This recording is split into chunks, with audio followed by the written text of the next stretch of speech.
Bom dia, estimados irmãos. Estou aqui hoje para dar a lição da Escola Bíblica Dominical, por ter alguma alteração aqui na classe dos adultos. E vou pedir à irmã que nos possa dirigir numa palavra de oração, se faz favor. Amém. Amém. O título da nossa lição esta manhã é A Realidade ou a Rotina. Um título bastante sugestivo e também pertinente, tal como de costume, os títulos que nós temos estado a estudar. Mas este título aqui é um título que acaba por circunscrever aquilo também que é a nossa realidade do dia a dia. Todos nós lidamos com aquilo que são as realidades concretas, reais, ou também rotinas. Aquelas rotinas que nós temos que fazer porque tem que ser mesmo feita assim. E há outras coisas que são as realidades que nós vivemos com mais intensidade, que encaramos com mais assertividade, com mais compromisso, com mais entrega e por aí fora. Logo, a nossa vida é feita de realidades concretas, reais, que despertam em nós entusiasmo e alegria e contentamento, como também aquilo que são as rotinas, enfim, que propriamente temos que fazer, mas não é propriamente aquilo que nos desperta mais atenção e mais vontade, e mais, enfim, entrega e por aí fora. Não vou agora estar a especificar, a enumerar essas realidades, porque todos nós, basta autoavaliarmos a nossa vida para sabermos aquilo que nós consideramos como sendo rotinas. Por exemplo, há muitas pessoas que encaram o trabalho como sendo uma rotina. Pronto, tem que trabalhar porque não há outra alternativa, mas não é propriamente uma coisa que encaram com alegria, com contentamento, com devoção e com compromisso vincado e por aí fora. Pronto, fazem isso por obrigação, porque são obrigados e acabam por, enfim, traduzir numa mera rotina. Mas há aquelas coisas que nós, enfim, encaramos com vivacidade, que nós entregamos, que nós gostamos de fazer e que nós damos tudo ao máximo e por aí fora. Dou um exemplo também, mas que acho que é transversal também a todos, por exemplo, a família. Parte significativa das pessoas encaram a família, ou que têm a família, encaram a família como sendo seu baluarte, o seu reduto último, das suas expectativas e também felicidade e realização. Pronto, logo aqui já não podemos considerar propriamente esta realidade comparativamente com outras realidades. Mas, do ponto de vista cristão, a nossa vida tem que ser pautada, acima de tudo, pela realidade. Não em rotinas, não em superficialidades, não em fingimentos, não em obrigação, enfim, forçada e por aí fora. Não. Tem que ser algo deliberado, algo consciente, algo de entrega e algo que realmente nos faz sentir bem, etc, etc. Por isso, essa lição da nossa Escola Bíblica Dominical confronta-nos com esta realidade, que é a realidade que tem que fazer parte da nossa vida como sendo transformados pelo poder de Deus, ou também aquilo que podemos considerar como rotina, aquelas pessoas, enfim, que são crentes, mas que continuam a ter uma vida bastante apática e com uma letargia ou inaptidão, assim, do ponto de vista espiritual, e por aí fora. E tudo isto nós sabemos que estas realidades acabam sempre por ter repercussões práticas na nossa vida, quer seja numa perspectiva positiva, como também numa perspectiva negativa. Mas todos nós, sem exceção, que somos filhos de Deus, tem que haver uma concretização prática. A transformação tem que ser real na nossa vida, em todas as dimensões. E isso tem que confirmar pelas nossas atitudes, pela nossa vivência e pela forma como nós encaramos também Deus, a espiritualidade e a devoção e o compromisso com a igreja, etc, etc. Logo, isso tudo tem que ser realidades concretas e concretizáveis na vida de um cristão. Obviamente, sem prejuízo ou sem cair, neste caso, também na rotina, porque essas coisas podem aparentar tudo isto, às vezes na vida de determinados crentes, mas que não passam de uma mera rotina, que não traduz propriamente aquilo que são mudanças estruturais na vida dessas mesmas pessoas.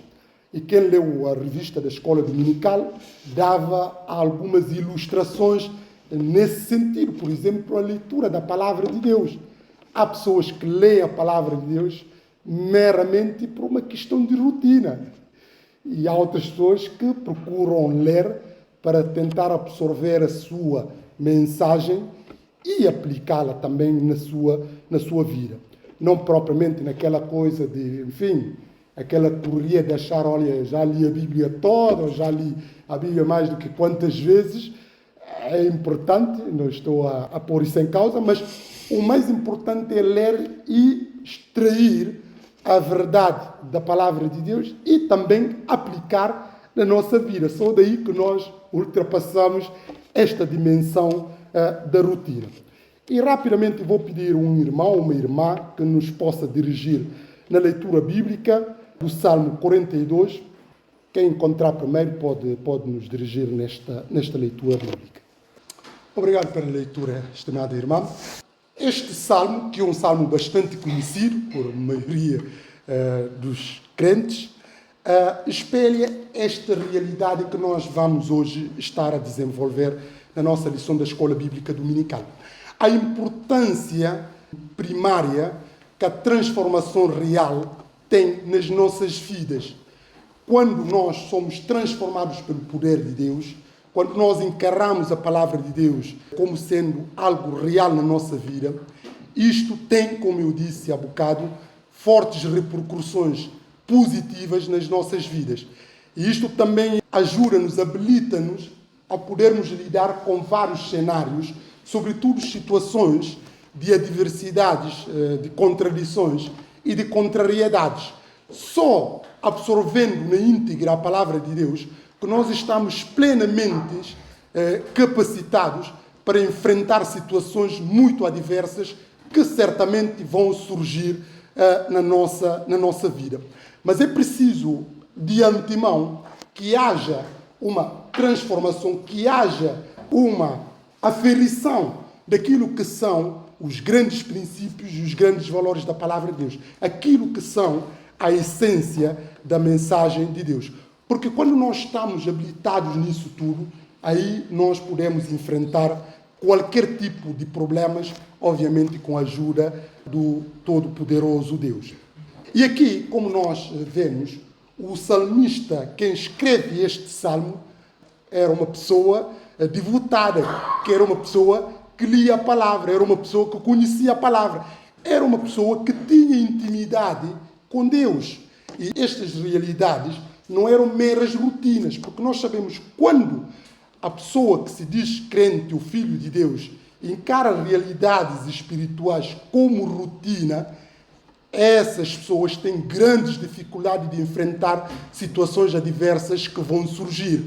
E muitas destas pessoas, usando a expressão do apóstolo Paulo, quando a adversidade vem, eles naufragam na fé. Ou seja, não conseguem suportar tamanhas contradições e acabam por entrar em própria contradição com a palavra de Deus. Mas quando estas realidades são reais na nossa vida, através de um conhecimento, através de intimidade com Deus, através de procurar viver de acordo com a vontade de Deus, quer dizer, isto aqui há todo um caminho para nós podermos continuar a depender de Deus, independentemente das circunstâncias, sejam favoráveis ou não, circunstâncias que nós conhecemos ou não, circunstâncias que antivemos ou não, nós acabamos por aceitar aquilo que é a vontade de Deus para aquela situação, e inclusive ter esperanças de que Deus é poderoso para reverter a seu tempo este quadro que vamos enfrentar. Por isto, este salmo aqui, na minha tradução, no versículo 1, começa logo a dizer: como a corça sedenta em busca do rio, assim eu suspiro por ti, meu Deus. Nós sabemos que quando nós temos intimidade com Deus, isso também desperta em nós a motivação de continuar neste relacionamento.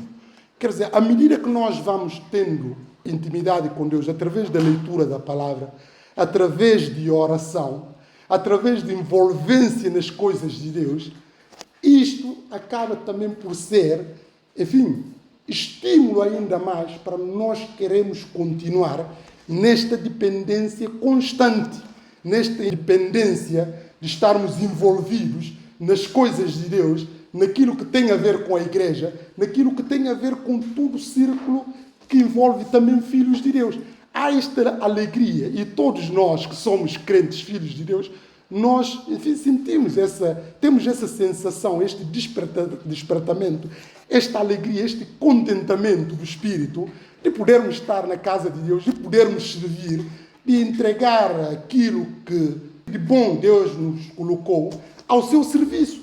Qualquer crente tem essa alegria de fazer a obra de Deus, de usar os seus dons e talentos em prol daquilo que é a causa de Deus.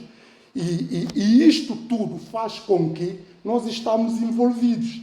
Se eu perguntar agora, imagine, irmãos ou irmãs que já estão muitos anos da caminhada cristã, quer dizer, para dizer a esses irmãos ou irmãs para deixarem de vir à igreja, quer dizer, isso é complicado, é muito complicado, ou para afastá-los da presença de Deus, muitos não vão conseguir, porque esta dinâmica espiritual que nós vivemos da igreja, que alguns começaram desde tenra idade, há pessoas que começaram dos bancos da igreja, tal como eu e muitos outros, que nós nascemos, aquilo que nós conhecemos, a nossa vida é a igreja. Eu costumo dizer, sou filho da igreja e vou ser sempre filho de igreja até o fim. Eu não consigo não estar na igreja ou não estar envolvido na igreja. Isso foi desde a Guiné-Bissau e aqui e em qualquer outra parte que eu vou. A igreja é tudo para mim. E certamente aqueles que são também filhos de Deus, a igreja é tudo para nós. Quando nós somos tirados da igreja, quando digo a igreja aqui bem entendido, Deus na nossa vida, nós perdemos, nós ficamos desiludidos, nós ficamos frustrados, nós ficamos abatidos, nós ficamos desapontados. Mas estas situações podem acontecer, não propriamente pela nossa iniciativa. Nós sabemos que podemos, enfim, por razões várias e também alterações circunstanciais, podemos ser vedados esta comunhão, esta realidade de estarmos envolvidos nas coisas de Deus, ou de podermos estar, inclusive, na casa de Deus, pode acontecer por razões depois que nós vamos ver a seguir. Mas como nós vemos aqui, o salmista começa a destacar esta realidade. Como a corça sedenta em busca do rio, assim eu suspiro por ti, meu Deus. Ou seja, esta ligação, esta conectividade, cordão umbilical de as pessoas que conhecem a Deus, de ficar permanentemente dependentes do próprio Deus.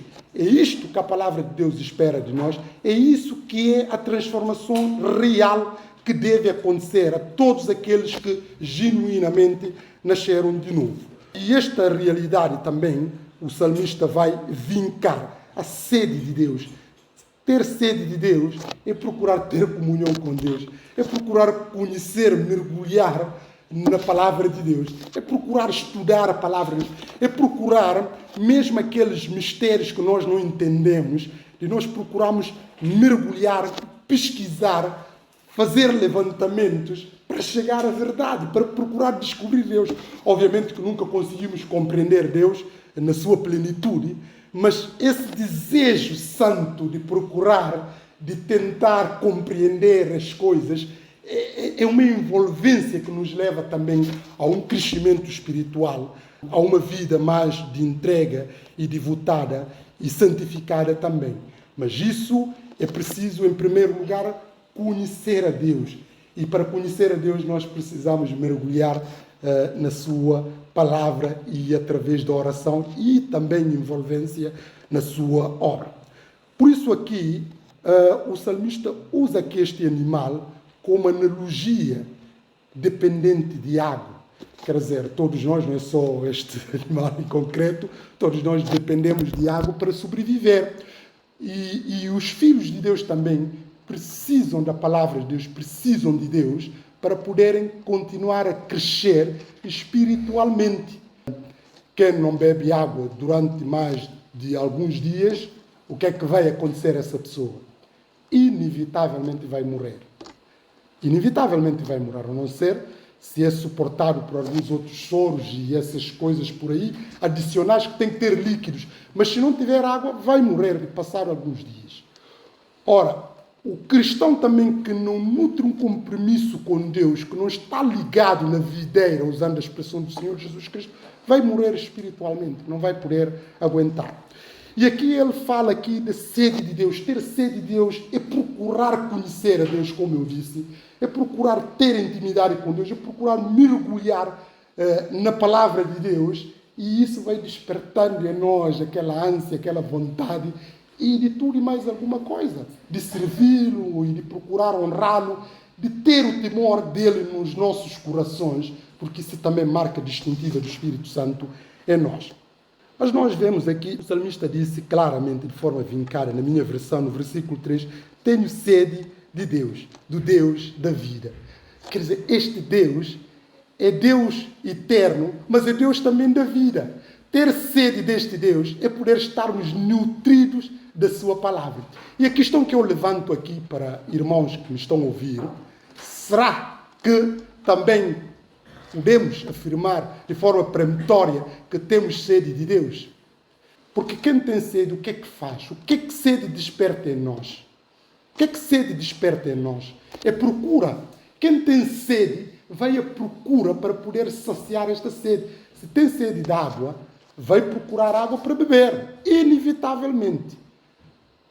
E nós também, quando nós temos sede de Deus, é porque nós estamos à procura de Deus. E esta procura não tem limite. Vai, enfim, tempo até a eternidade. Mas o salmista disse aqui claramente, tenho sede de Deus, do Deus da vida. Quando poderei contemplar a presença de Deus? As minhas lágrimas são o meu alimento de dia e de noite. Porque toda a hora me perguntam, onde está o teu Deus? Eu lembro-me quando ia desabafar diante dele, quando transpunha as portas do templo e me protestavas diante de Deus, entre gritos de alegria e gratidão do povo em peregrinação. Como eu estava a dizer inicialmente, a nossa vida é uma vida pautada por dificuldades, por problemas, por contradições que vamos enfrentando no nosso percurso de vida. Todos nós passamos por vales da sombra da morte, uns de uma forma mais extremas, outros nem tanto, mas todos, sem exceção, vamos ter que enfrentar problemas dificílimos na nossa vida, no decorrer da nossa vida, de várias ordens, quer sejam injustiças que vêm, quer sejam abusos, quer sejam discriminações, quer sejam doenças, quer sejam perdas, quer sejam, enfim, situações de várias naturezas que acabam por abater a nossa vida. Vamos enfrentando. Mas o que é que vai servir de nós para nós ultrapassarmos todas essas realidades? É a palavra de Deus, é a fé que nós temos em Deus. É a sede de Deus que vai nos habilitar a poder superar com fé estas dificuldades que vão surgindo na nossa vida. E o salmista aqui relata também a situação que ele estava a viver. Uma situação repentina que veio à sua vida e levou-lhe numa depressão profunda, que ele andava triste e abatido e de choro. Mas mesmo assim não perdeu o norte. O salmista estava a viver uma realidade muito difícil, uma realidade de perseguição. E esta realidade de perseguição fez com que ele foi afastado do templo de Deus, do espaço da casa de Deus. E ele, por ser afastado desta comunhão, da casa de Deus, ele se sentiu angustiado, sentiu triste e, inclusive, depressivo. Como eu disse que nós podemos ser, afastados por realidades de estarmos na igreja por fatores vários. Por exemplo, já a nível de saúde. Temos, inclusive, aqui na nossa igreja, irmãos gostariam de poder estar em comunhão conosco, que nós já habituamos há muito tempo, que não podem estar. Por quê? Porque não têm situação de saúde, não têm condições de saúde para poder estar aqui conosco. E esses irmãos certamente não ficam confortáveis com essa situação de não poder estar aqui na igreja, de não poder envolver-se nas coisas de Deus. Estão impossibilitados por esta razão de saúde. Não podem estar. Mas há outras razões que podem nos levar também a não podermos estar na presença de Deus, não podermos estar na casa de Deus. Mas aqueles que são filhos de Deus, independentemente no contexto que estão, nunca vão esquecer a Deus. Como nós vemos aqui. É claro que no nosso tempo hoje, a pessoa pode não estar aqui na igreja, por avanço tecnológico, a tecnologia, a pessoa vai acompanhando. Nós temos cultos que são transmitidos, as pessoas acompanham através da internet. Naquela altura não havia internet. Pronto. E o salmista estava, enfim, vedado assim temporariamente a possibilidade de estar na casa de Deus. Por isso ele pergunta aqui, quando poderei contemplar a presença de Deus? Porque toda hora me perguntam, onde está o teu Deus? Quando poderei contemplar a presença de Deus? A presença de Deus, eu entendia os judeus que no templo, na casa de Deus, na arca do templo, é que acontecia lá a Shekinah. É lá que Deus aparecia, manifestação da teofonia, manifestação real de Deus. É ali que acontecia. E estar na casa de Deus é tudo nesta altura. Logo, quem está na casa de Deus é também entendido que está na presença de Deus. Se não está na casa de Deus, é porque não está na presença de Deus. E esse afastamento já era uma situação dolorosa para o salmista. Mas houve também aqui um agravante da sua situação. Porque depois perguntavam-lhe os seus detratores, os seus inimigos, os seus adversários, as pessoas zombavam dele e perguntavam onde está o teu Deus.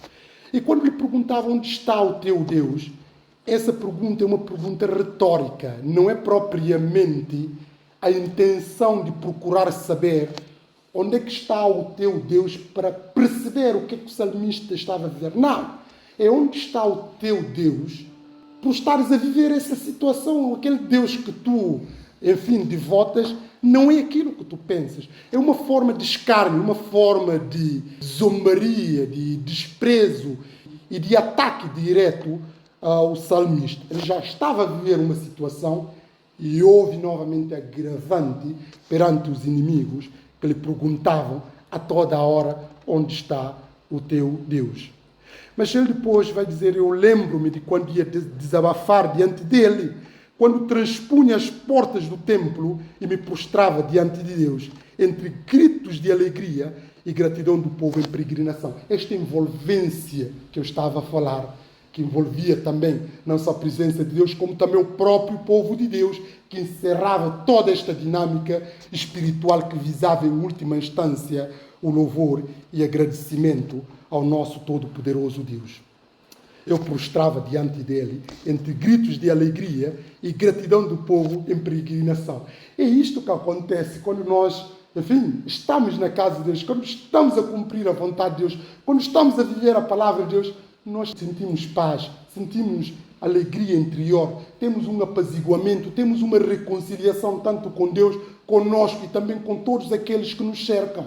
Ou seja, há uma mudança real que vai refletindo também a felicidade que inunda a nossa alma. A toda esta envolvência, o salmista está a lembrar estas realidades práticas. Eu prostrava diante de Deus entre gritos de alegria e gratidão. Alegria por aquilo que Deus fez na sua vida e que também denota a gratidão. Porque é importante lembrar o que Deus fez por nós, porque a gratidão é um ato de lembrar. Quem não lembra, quem não usa memória, dificilmente é uma pessoa grata. As pessoas ingratas, eles não usam memória para lembrar as benfeitorias, as bênçãos que receberam por parte de Deus. E quando a pessoa não usa memória e fica só a ver a situação concreta que vive, essa pessoa acaba por ser ingrata, mesquinha, pessimista e adota uma postura de vida cheia de ingratidão e por aí fora. Mas nós vemos aqui gritos de alegria e gratidão do povo em peregrinação, do povo de Deus que, enfim, cantava em peregrinação. E depois, no versículo 6, ele pergunta: por que hei de estar desanimado e preocupado? Quero confiar no Senhor, ainda o hei de louvar. Ele é o meu Deus e o meu Salvador. A questão que ele pergunta aqui: por que estou desanimado? Porque está a bater a minha alma, na tradução de João Ferreira de Almeida. Porque está a bater a minha alma. Essa pergunta é pertinente o salmista colocar. Porque nós sabemos que há pessoas que ficam tristes, que ficam com uma situação, com tumultos interiores, às vezes não têm motivos. Não há motivos para estarem tristes ou para acharem que a sua vida é uma vida infeliz, é uma vida que não tem propósito. Nós conhecemos pessoas que estão permanentemente a queixar, que estão permanentemente a reclamar da sua vida, mas se pararem para pensar e verem a sua vida no geral, vão chegar à conclusão que não têm motivos para estarem nestes queixumes, etc, etc. Às vezes, por que eu estou a dizer todas essas regras? É claro que nessas situações há sempre exceção, porque nós sabemos que há sempre alguma desconexão inicial da educação das pessoas que levam com que as pessoas tenham essas ideias e por aí fora. Situações de infância, inclusive, que pode ter a ver com rejeição, com abuso, violência, discriminação e também situações de injustiças, de traumas que às vezes as pessoas, ou perdas inclusive, que as pessoas às vezes não conseguem superar, porque, ao fim e ao cabo, somos todos humanos e somos suscetíveis de passar por situações de doença e por aí fora. Pronto. Mas, sem propriamente ter nestas situações, há pessoas que ficam tristes, mas não têm motivos plausíveis para estarem tristes. Mas o salmista pergunta aqui: por que hei de ficar desanimado e preocupado?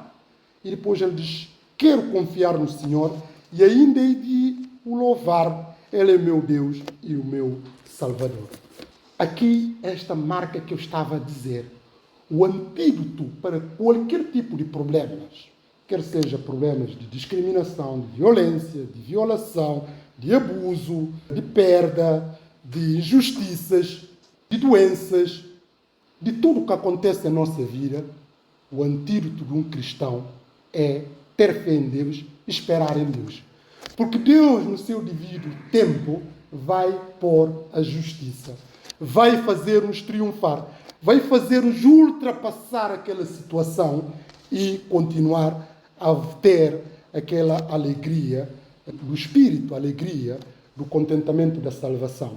E o salmista, em outro contexto, diz: ainda que eu andasse pelo vale da sombra da morte, não temerei mal algum, porque tu estás comigo.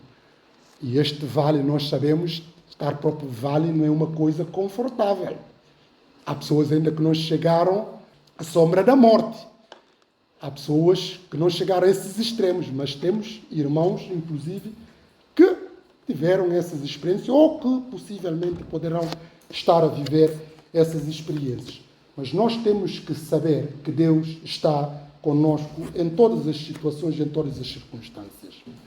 Depois, no versículo 7, sinto-me tão desanimado, meu Deus, por isso penso muito em ti, desde as terras do Jordão e dos montes Hermon e Missar, pelas profundezas ouve-se ecoar o ruído dos teus trovões. Todas as tuas vagas passaram sobre mim. Sinto-me desanimado, sinto-me triste. O salmista vivia essa situação, mas mesmo passando por esta situação, ele nunca colocou em causa o seu compromisso com Deus. Nunca esqueceu-se de Deus. Aliás, como qualquer filho de Deus, nunca esquece de Deus em qualquer circunstância e por aí fora. O filho de Deus, o verdadeiro filho de Deus, aquele que é nascido de Deus, nunca deixa de pensar em Deus. Mesmo nas circunstâncias que vai vivendo, que às vezes podem não ser até mais corretas, lembra sempre de Deus. Inclusive nas situações de provações e da adversidade. Sinto-me tão desanimado, meu Deus, por isso penso muito em ti. À medida que vamos tendo problema, aí também nós pensamos em Deus. Desde as terras do Jordão e dos montes Hermon e Missar. Quer dizer, a trajetória que vai fazendo porque estava a ser perseguido. E autores sagrados atribuem este salmo a Davi. E se nós vemos aquilo que é a vida de Davi, a quando da sua perseguição, Ele podia falar aqui da sua vida, lembrar da sua vida familiar, ou lembrar do seu estatuto de herói nacional e por aí fora. Mas não é isso que lhe estava a criar desgosto. O que estava a tirar o desgosto é de não poder estar na casa de Deus. É de não poder estar envolvido nas coisas de Deus. Esta também é outra marca distintiva daquilo que são valores temporários e mundanais, daquilo que são os valores eternos. Obviamente que todos nós estimamos a nossa família, nós estimamos o nosso contexto social, mas muito mais do que isso, a primazia é a palavra de Deus. Por isso diz a palavra de Deus, buscai primeiro o reino de Deus e a sua justiça, e todas essas coisas e demais vos serão acrescentadas pela vontade de Deus. Mas essa é a saudade de Deus que ele estava a sentir. Mas ele mostra aqui como é que tem sido provado. Pelas profundezas ouve-se ecoar o ruído dos teus trovões. Todas as tuas vagas passaram sobre mim. Quem falou desta situação foi Jonas. Jonas também reportou, mas Jonas estava mesmo na barriga do peixe. Ele viveu literalmente estas realidades. Mas depois no versículo 9, mas o Senhor enviar-me-á durante o dia o seu amor, para que eu à noite o louve com um cântico, uma oração ao Deus que me dá vida. O choro pode durar uma noite, mas a alegria vem de manhã.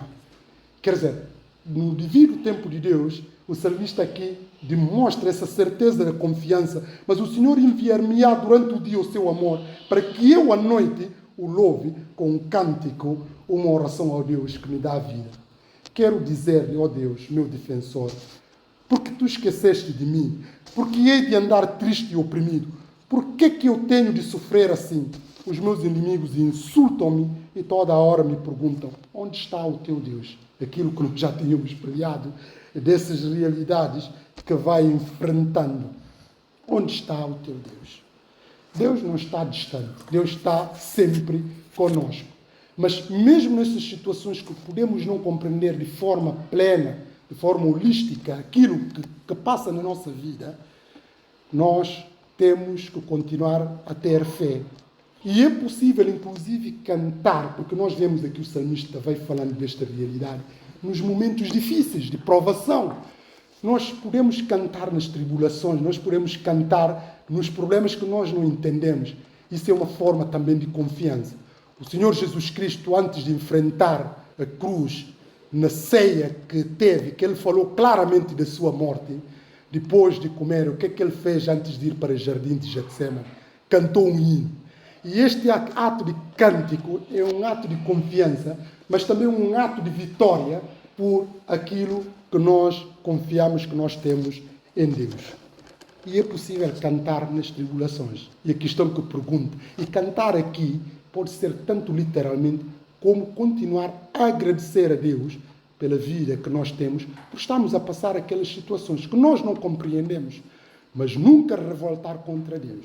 Isso é postura de um cristão, nunca revoltar contra Deus.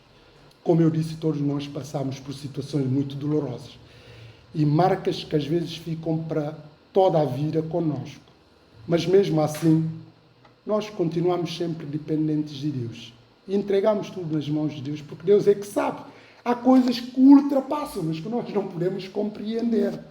Porque hei de estar desanimado e preocupado? Quero confiar no Senhor e ainda hei de o louvar. Ele é meu Deus e o meu Salvador. Isto é que deve ser a nossa oração. Quer sejamos em situações abonatórias, quer sejamos em situações de aparente desvantagem. Porque nós sabemos que todas as coisas, segundo a palavra de Deus, contribuem para o bem daqueles que amam a Deus, daqueles que são chamados pelo seu decreto. Por isso nós temos que agradecer a Deus, tanto nas coisas boas como nas coisas aparentemente más que nós vivemos. E esta lição também encoraja-nos neste sentido. Mas antes de chegarmos a essa fase, precisamos que a transformação seja real, que não seja uma mera rotina. Porque quando é uma rotina, o que é que vai acontecer? Nós vamos naufragar na fé. Nós não vamos conseguir continuar. Nós não vamos manter-nos firmes. Vamos acabar por voltar para trás, como muitos abandonaram o Senhor Jesus Cristo quando surgiu motivos de adversidades, motivos de problemas. Porque quando está tudo bem no nosso trabalho, na nossa família, na nossa vida, a nível de saúde, está tudo bem. Mas quando vem os problemas aí, que a nossa fé é medida. Por isso o apóstolo Paulo diz até é bom que haja problemas, porque é nos problemas que se apuram aqueles que são verdadeiros. Porque mesmo nos problemas, os que são realmente filhos de Deus não perdem norte, não voltam para trás. Podem choramingar, podem lamentar, para tentar compreender, mas nunca esqueçam de Deus, porque esse antídoto é o bálsamo, é o combustível para continuarmos a combater o bom combate da fé até aquele dia final. Que Deus nos abençoe, que Deus nos ajude. Convido os irmãos a ficarem de pé para terminarmos com uma palavra de oração. Eu vou pedir à irmã que nos possa terminar com a palavra de oração, se faz favor. Amém.